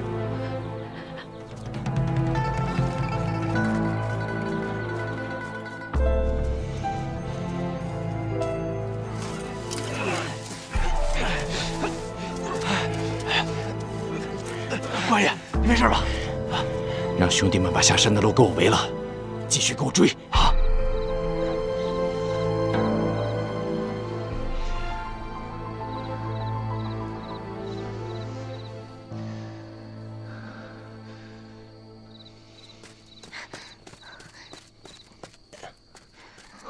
没人跟来。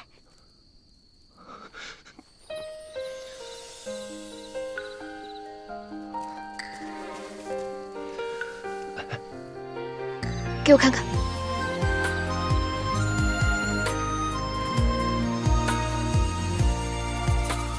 鸟语花开穿空气，为一缕香追忆。一色流ye30里，竟无人怜惜。倾尽出身风雨息，雁归落汤溪。痛吗？不疼。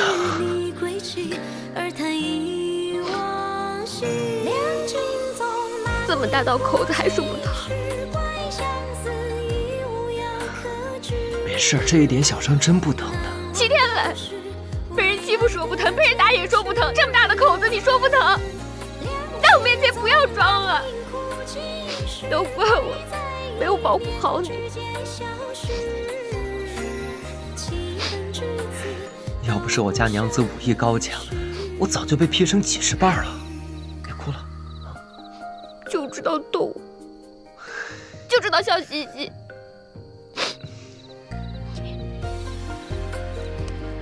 公子是为了救老尼才受伤的，老尼感谢二位的救命之恩。师太不必。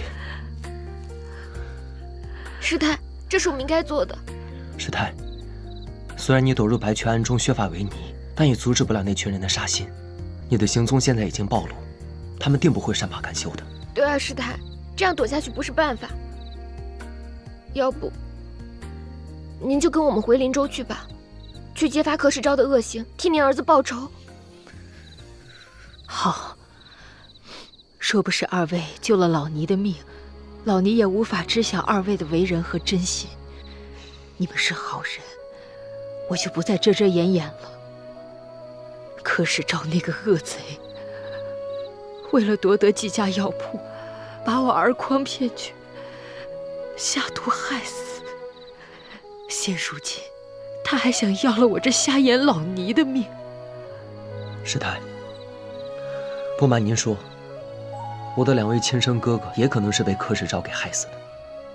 我这么多年来就是为了寻找证据，为我的至亲至爱之人报仇。杀你儿子的恶人，那也是我的仇人。是啊，师太，我们一起为枉死之人报仇雪恨。我这老尼留着一条命，就是为了有朝一日能为我儿沉冤昭雪。要不然，我这条命就随他去了。只是苦于深渊无门呐。我们可以帮您，但我需要您去做个人证，把您这些年所见所闻，把您儿子被害死的经历，通通告诉老太君，让老太君知道柯世昭的险恶为人，老太君便会为您做主，为您的儿子报仇雪恨。好，只要能为我儿讨回公道，要我做什么都可以。那如今的当务之急，就是咱们速速回到林州去。可我刚才查看了一下，下山的路都被他们封死了，你又受了伤，硬闯肯定不行。咱们得想个办法才行。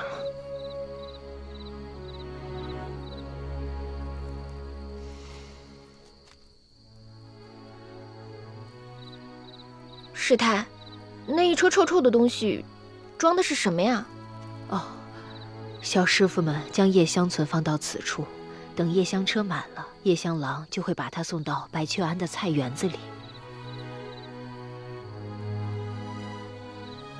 有法子了，天磊，这夜香郎就由你来当了。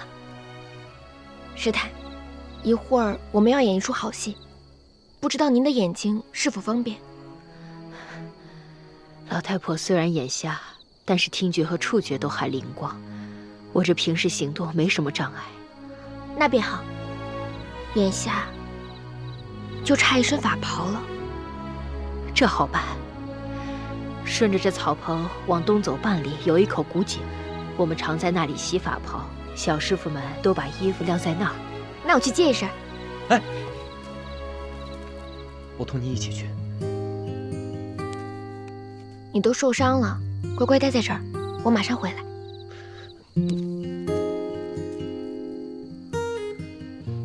我打不过还跑不过吗？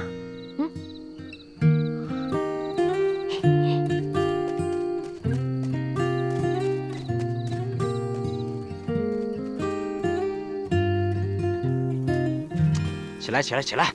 守了一晚上了，连个鬼影都没有，你还睡？其他陆兄弟会不会已经把他逮住了？能吗？哎呦，这么臭啊！你放屁了？放你娘的狗屁！哎，站住！干嘛呢？阿弥陀佛，二位施主，我们是把叶香送到园子里浇菜的。臭死了，呛得我眼睛都疼！快走！等等，你们到叶香？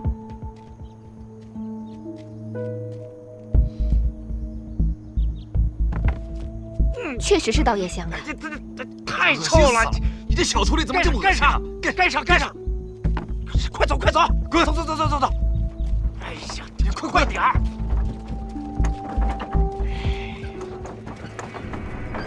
太小偷了，这个大清早的，晦气，恶心死了，什么玩意儿？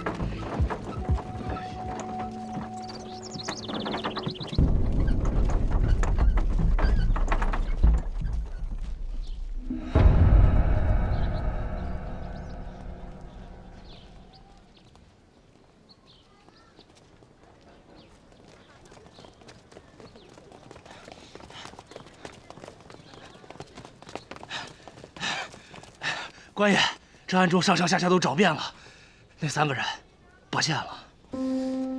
不见了？难道他们插着翅膀飞走了吗？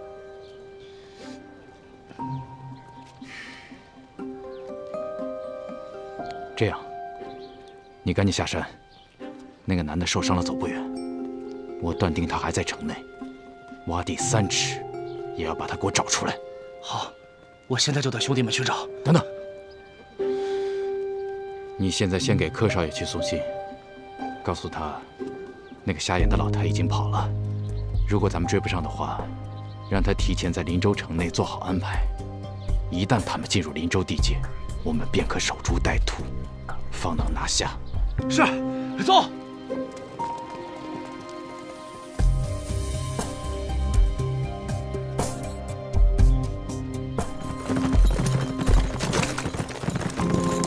撤！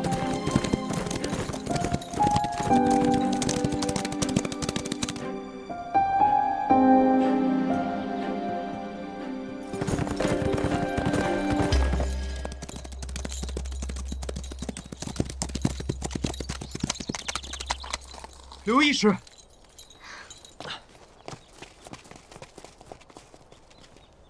来。哎，娘子，你看是不是打胜仗了？真的？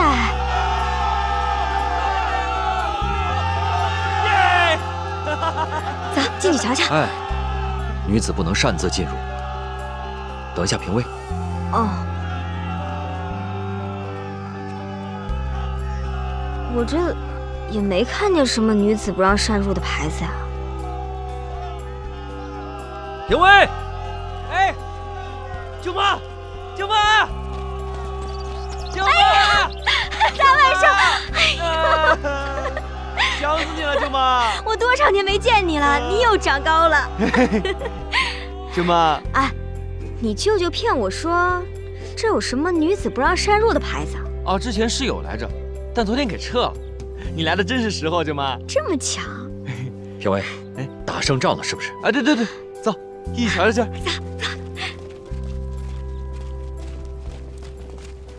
这就是中军大帐。大哥，将军出来了。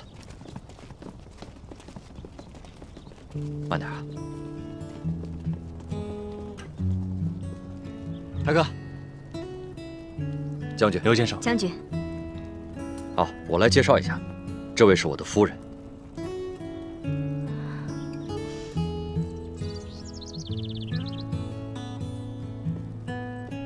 干娘在上，请受冰宴一拜。哎，这可不行，杜姑娘太客气了。我们里边坐吧。好，走。来。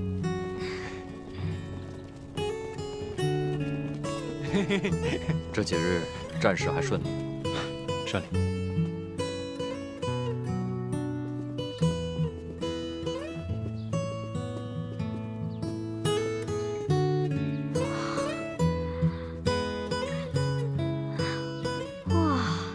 这就是将军大帐啊，好气魄呀！当然了，舅妈，我们这可气派了。干爹、干娘，请受冰宴一拜。哎，一日为师，终身为父，更何况师父还在抢匪刀下救过我一命。也请受子仁一拜。将军，你们这样不是折煞我们两口子吗？快请起。我中毒箭，生命危在旦夕，救我一命，便是我的再生父母。更何况，我还是他干女婿呢。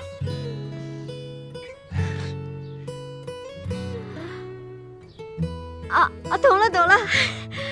哎呀，你说你这出去一趟可以呀？什么师傅啊，干爹呀，连月老的活儿你都一块干了。干爹从林州来，不知道玉狐妹妹在齐府的近况如何？说来也是缘分，这齐家的三公子与玉狐姑娘性格相合，意趣相投。唉，只不过这齐府之上有一恶人作祟多年，玉狐姑娘嫉恶如仇，勇敢大胆，而且还有一身好功夫。她错嫁到齐府之后，正好助了齐家三公子一臂之力，两人一来二去就产生了感情。真是没想到，玉狐妹妹与这齐三公子竟有这种缘分呢。你们这就叫歪打正着。来，祝贺你们，来干一杯！祝贺你们！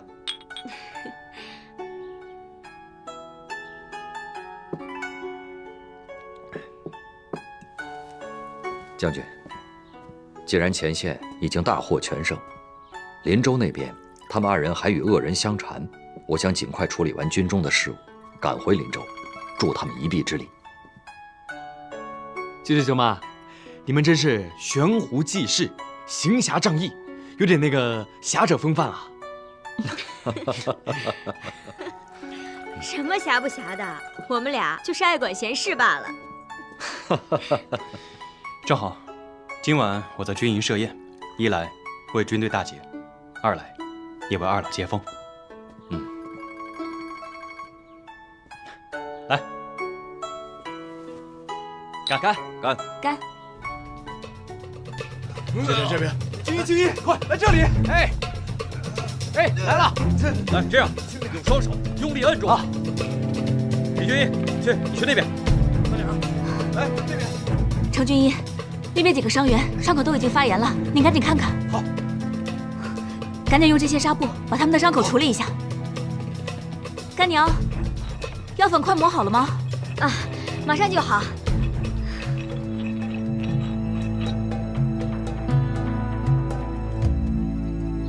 公主，今天的第一位是文状元，吏部侍郎，文采非凡呐。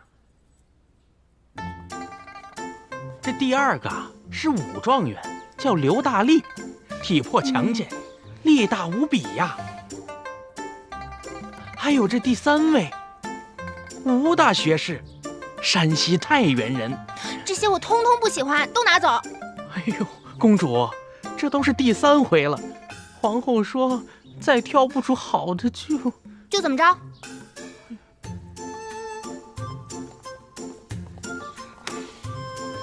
一，我不招考；二，我又不买牛；三，我不喜欢吃醋。这些一看就惹人烦。公主息怒，公主息怒！你还说，你气死我了！都先下去吧。公主，您消消气儿。皇后娘娘驾到！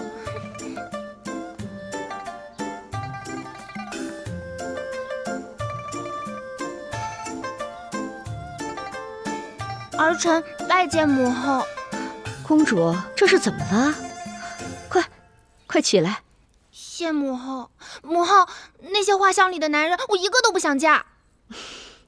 女儿就想留在母后身边，一直伺候您一辈子。净说胡话！这女大当婚，哪有不嫁的道理？我听说，你这是挑了一个又一个，挑了20多个，是不是眼挑花了？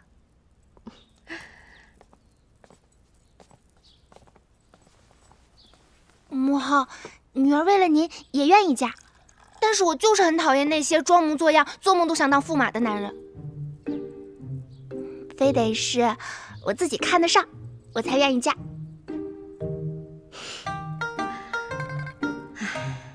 这选驸马可是件大事，为母看准了就行。不行，那可是女儿一辈子的幸福。既然这样的话，女儿只好逃婚了。你喜报，喜报，喜报！皇后娘娘，喜报！袁大将军与藩邦4战4捷，皇上龙心大悦，请皇后娘娘去养心殿共饮。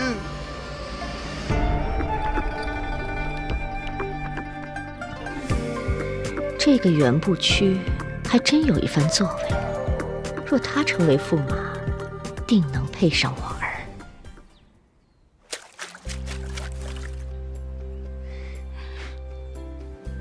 珊珊，嘿，就一个，我教你。报，将军，传旨公公到了。知道了，这就回去。是。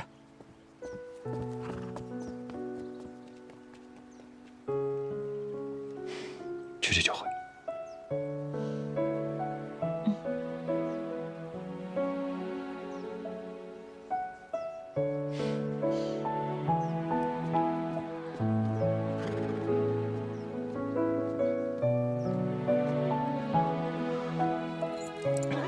这。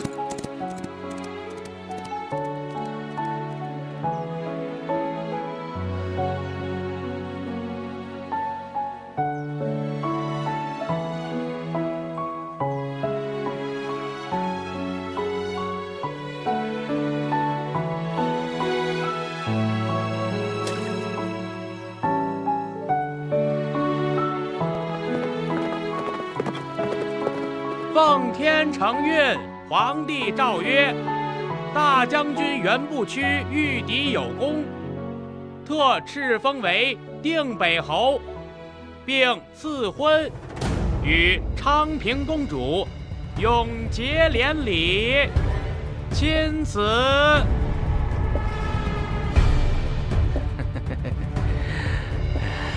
袁将军。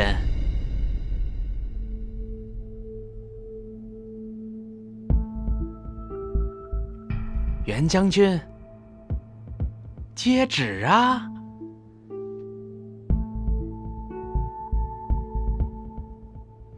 公公，这旨我实在接不得。啊？这月前我刚娶了新夫人，我与夫人伉俪情深，绝不负她。还请公公回宫，向皇上说明我的隐情。哎呀，将军，你何出此言呢？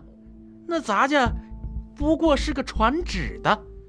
哦，这道圣旨可是皇上与皇后娘娘亲传的旨意，若是将军执意不接，那便是抗旨啊！将军难道想要受责罚不成？再说了，身为男儿，这3妻4妾原本就是寻常之事。若是将军实在舍不得那位新夫人，大可以让她转做您的小妾呀。如此一来，就能够与当朝公主共侍一夫。这可是她几辈子都难修来的福气呀！将军，还是快接旨吧。我怎可让夫人委身臣妾？袁不屈做不到。哎呦，袁将军，抗旨不遵，可是杀头的大罪过，弄不好还会连坐家门，被诛灭9族的。哦，将军，难道就不为这些伴你出生入死的将士们着想啊？若是将军您现在倒了，那这些将士定会被责令发配到旁系军籍。将军你于心何忍呐？